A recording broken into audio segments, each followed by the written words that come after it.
It's Impact Review time, motherfuckers. Pretty good show tonight, I gotta say. I'm watching Impact tonight. I'm like, this is actually better than WWE. And I know a lot of fanboys are gonna be like, oh, I told you so. It's improving. Impact wasn't that great starting this year off, but it's getting better, and the company as a whole is improving on what they're doing. So we start off with Bobby Roode, Daniels, and Kaz, and they all take turns with promos. Nothing too great here. Kaz name drops for Fortune. I don't think anybody wants to remember that group. At least I don't.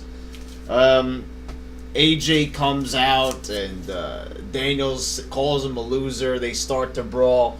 Jeff and Storm make the save. It was an okay opening segment. I guess you could say it was slightly better than your normal AJ Styles promo, but it's nothing great. It was just passable. It was just a promo that got what it had to do done. It furthered a storyline, so it's great. I mean, it was all right. They could have opened the show with a little bit more excitement. Then we get Devon, and he defeats Samoa Joe for the TV title. It gives a title to Ace and Eight's, the most powerful group in the company right now, but the TV title really doesn't mean that much. It's something about Devon just leaving, and they forgot about the title for a couple of months. Just really cheapens it. The match was also a little bit cheap. It wasn't a horrible match, but Samoa Joe kind of went down like a bitch in this one. I mean, it's bad enough that Joe's got those big old titties, but losing like a bitch, I mean, that just officially makes him a fucking bitch now. I mean, this one match changes his entire gender. I mean, seriously, it should come out next week wearing a dress, and he pretty much has worn a dress already. Remember when he used to wear that Samoan skirt thing? Yeah, I mean, so there you go. He's a woman. Samoa Joe's officially a woman. First woman to ever hold the TV title. There you go. And so now Devon's got the belt back. I don't really see where this is going. Then a bunch of hot girls come to celebrate, and the girls look fucking hot. So I quickly forgot about the match because I was occupied looking at the ladies. So that's always good. And then Al Snow, ooh, they finally found him. Oh, where's he been? Al Snow says he woke up in the hospital, and that's all he knows. And he says thanks to D'Lo Brown for filling in for him, and that's it. So a guy goes missing, and this is the only mention it gets on the whole show. That's truly stunning. I mean, this is what's hilarious about TNA. I mean, they have a lot of good things going on for them, but Al Snow goes missing, and it's like, oh, thanks for filling in for me, and that's all I know. It's like, oh wow, that was weird. I woke up in the hospital. I don't know what happened. Okay, this is all you're gonna give us? I mean, something major happens. I mean, a guy goes missing, and was he kidnapped? What happened? And he's just like, I woke up in the hospital, and shit happens. Shit happens. And then Mickie James comes out to cut a promo. She's okay on the mic. I can't really say she's terrible. Tara comes out to interrupt. Really nonsense. But Velvet Sky returns. And holy shit, I got a boner. I mean, she looked pretty fucking hot. I've really missed those tits and ass, I have to tell you. Ooh, it's a hell of a woman. She can't wrestle for shit, but that girl's fucking hot. Gregory Helms is a lucky man. I think he's still dating her. I think he's still fucking her. I'm not sure, but I gotta say, it's one fine woman. And I still don't get what letting the pigeons loose means. Can Taz explain this terminology? And she says she's gonna win the title next year. Hope that doesn't happen. And then January 3rd, 2013 is supposedly some wrestler coming or something's gonna happen. It looks kind of like apocalyptic, kind of like Armageddon style. I thought they were promoting WWE's old pay-per-view Armageddon, but it turns out it's something else. I really don't know what's going on there.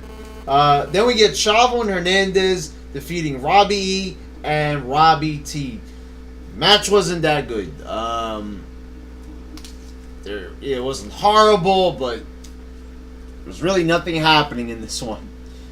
Chavo and Hernandez, not good champions, not a credible tag team. After the match, Joey Ryan comes in with Matt Morgan, and they get the drop on the champs. Joey Ryan says size matters when it comes to Matt Morgan and the Big Morgan and the Big Organ, he says, pointing to his dick.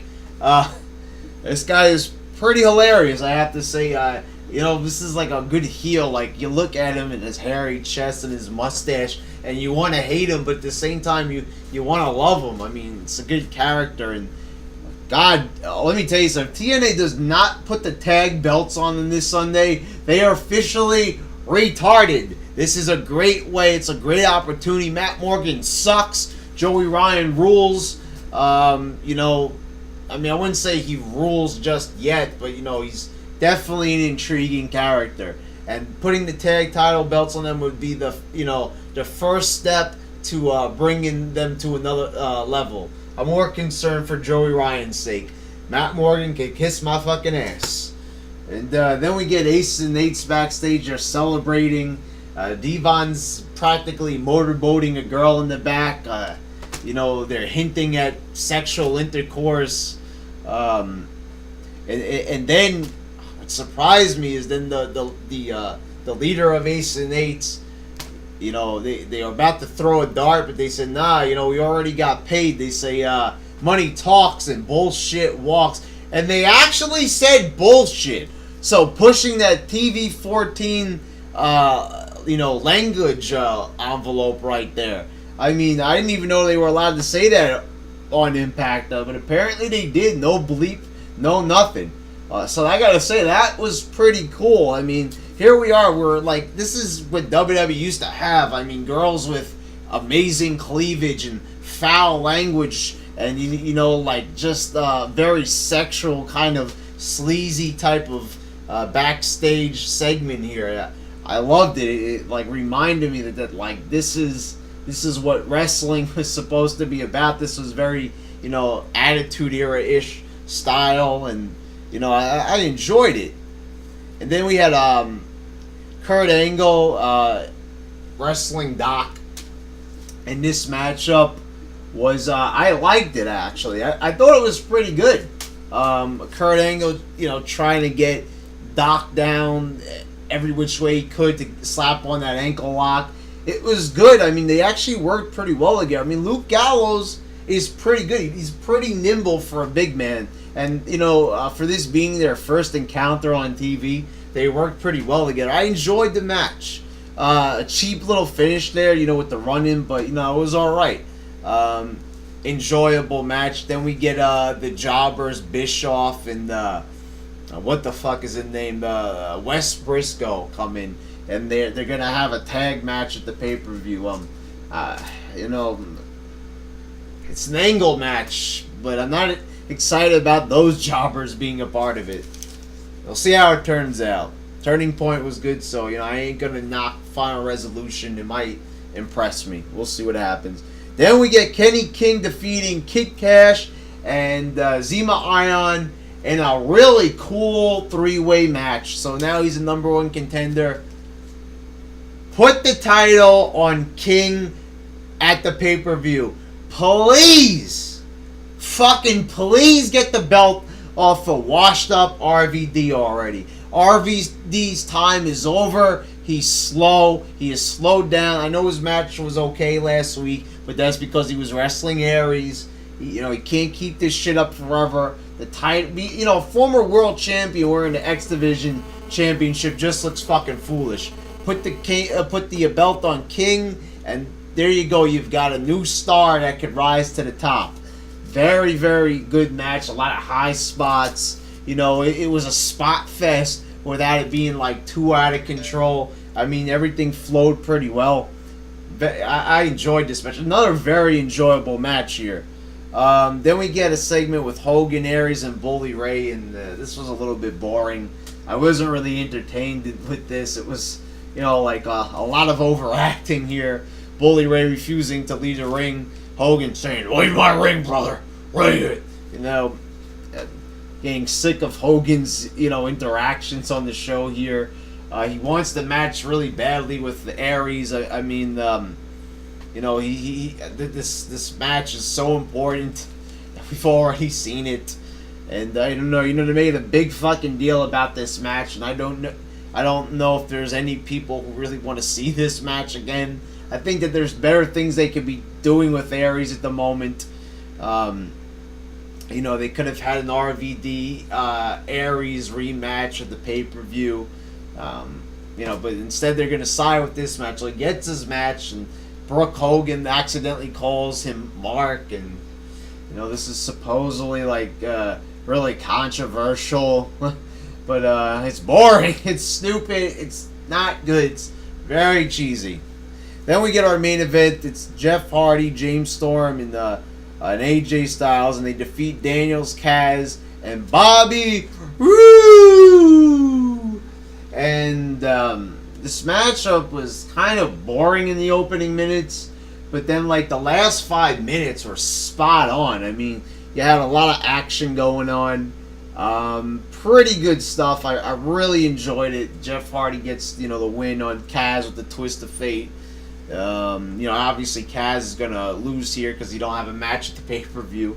So it's a pretty decent main event. Overall, I mean, besides the Hogan segment, you really didn't have anything too bad on this show this week. I mean, it was, I'll go ahead and say it. It was a really above average show.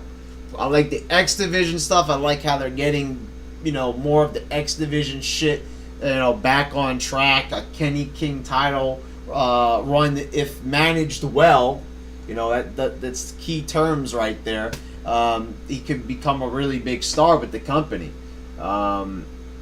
It's about time. I mean, this guy left his career with Ring of Honor, so he could be a part of TNA. They hadn't been putting him on TV, but now he's on TV, and a pretty good showing for him on Impact there. And matches like that are really good. Decent main event. Some things that they go right at the pay-per-view will make TNA even better. A new breakout star with the X Division, a cool new tag team. Joey Ryan could, be elevated to a top mid-card heel. So you got a lot of good things going. The TV 14, foul language, sex, big boobies and shit like that. I was really feeling it. I mean, it's almost like they were mocking WWE in this one. Fucking losers with your horrible fucking wrestling and, kitty presentation. And, I mean, here The Miz on Raw is calling Paul Heyman a walrus like he's in 5th grade. And meanwhile, Devon is about to have sex with some hot girls backstage. He's got his face in their titties, and and these guys are cursing backstage. In comparison, what show looks cooler? I'll tell you what. Impact looks like a really good show. Like a really hardcore type of wrestling program. Meanwhile, WWE looks like Go Island. Yeah, there you go.